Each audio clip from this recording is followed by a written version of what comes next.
So far, we have been looking at different strategies for working with responsive web design, with using media queries and breakpoints, and beginning to learn the importance of the performance of a site, as well as the quality of the site, the speed of a site, the art direction of a site.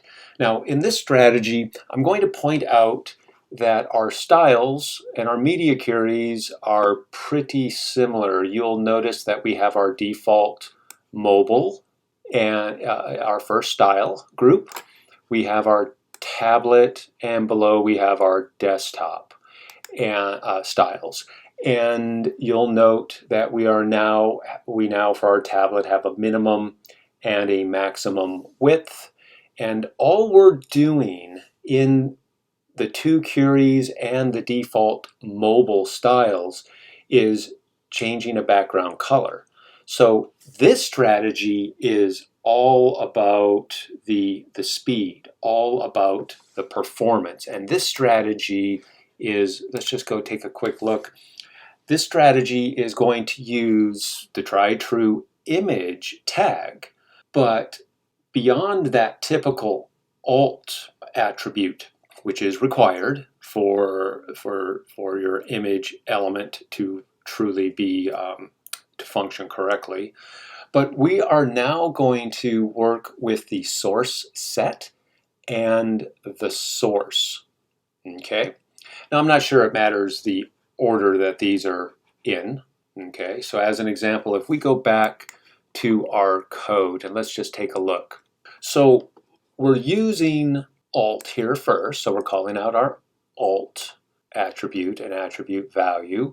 Now our source, okay, so our initial source, we are going to load our image, which is 480 by 800 with a pixel density of 1.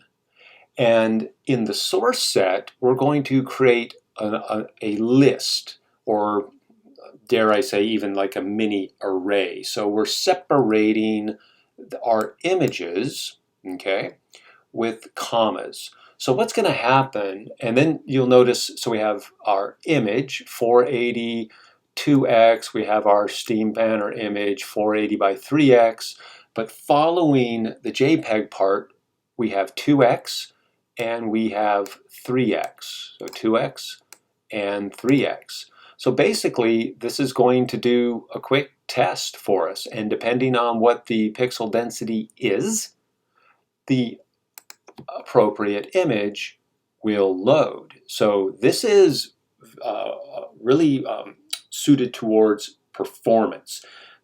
Devices with different pixel densities loading the image which best suits that device as far as quality. Okay. Now, again, there's always that trade-off of the actual speed and the quality, the perceived user experience. But let's just take a look at what's going on here when we inspect. So let's refresh our page. Let's just take a note that we are in 480 one-time density. And you'll see that we are in fact loading one single image. Let's open up our waterfall a little more here. And you'll in fact see that we are loading 1x with a size of 54.6. Now what we're going to do is change the device pixel density. So I'll go to the 480 2x custom setting. Now I have to refresh the page for this to happen, but when I refresh the page, you might pay attention to the image, you might pay attention to the waterfall, but you will see obviously the image changed. We now have on request the image specific to what's in our image source set list. And now we are loading the 480 2x image. So if we change to the 483 and we reload our page, because our screen is a 3-time density, our source set has our image available in this list, and we are looking for the 3-time density. So that is, in fact, what we get.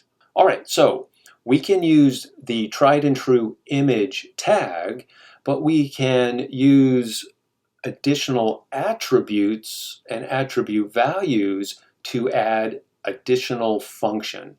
And the additional function is in this case, is a really simple way to simply test the pixel density of the screen and load the appropriate image which we have provided in a source and a source set list.